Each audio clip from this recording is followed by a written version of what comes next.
So bago ang lahat, luma muna. Dati sumikat sa TikTok at sa mga sports website si Jack Benvenu. So hindi ko alam kung tama yung bigkas ko ng pangalan niya. Dahil nga nagpatato siya ng 2022 NBA champion na Boston Celtics. Ito ay nangyari noong mga March 2022 din. Sa story naman ng tattoo artist, nagtaka rin siya bakit magpapatato agad si Jack ng ganon. Base naman dito kay Jack, kapag gumana yung kanyang tattoo at nag-champion ng Celtics, propeta na siya. Yun lang, natalo nga ang Boston kontra sa Golden State sa Game 6. Kahit natalo pa ang Boston, sinabi din ni Jack na hindi niya papatanggal ang tattoo na yon. Yung lahat ng tao ay nagtataka or yung mga nakakaalam na si Jack ay may tattoo na ganon dahil nga sumikat siya sa TikTok.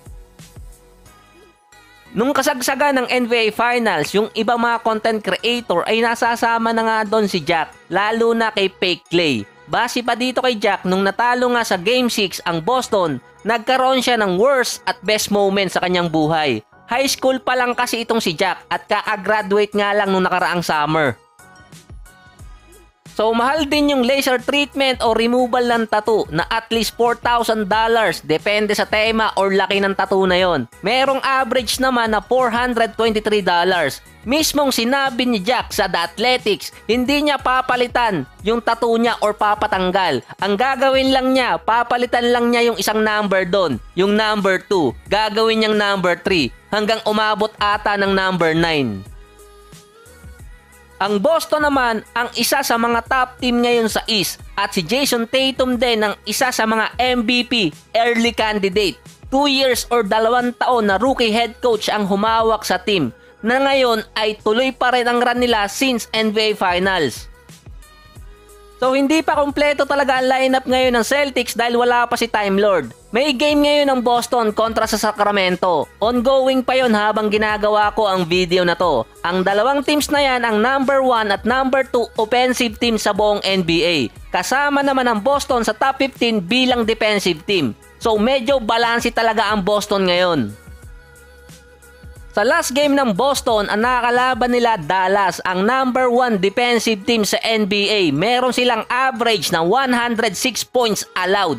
Si Tatum umiscore ng 37 points at 13 rebounds. Si Luka merong 42 points, 8 rebounds at 9 assists. Silang dalawa ang kasama sa naglalaban sa MVP race, International versus USA.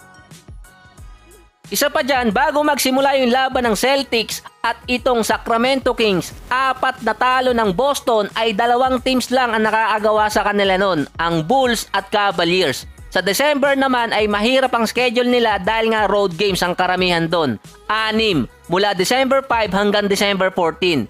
Nets, Raptors, Suns, Clippers, Lakers at yung Golden State rematch nila December 11. Ang aabangan naman dyan, pagdating ba ng March ay babaguhin ni Jack ang kanyang tattoo na yung number 2 ay papalitan ng number 3 para maging 2023 champion. Meron na kasing nangyari niyan dati, yung 2015 at 2016, Cavaliers at Warriors. Pinabago lang ng konti yung tattoo na yon. Maraming salamat sa nagpadala ng jersey from Secret Giveaway. Sobrang na-appreciate ko, boss, yung maagang pamasko mo sa napakagandang jersey na to. Sobrang thank you, napaka-quality jersey. And I hope na makamit mo yung 1 million subscriber. Yun lang, and dahil wala akong intro, ganito na lang din, bigla na lang mawawala. Time!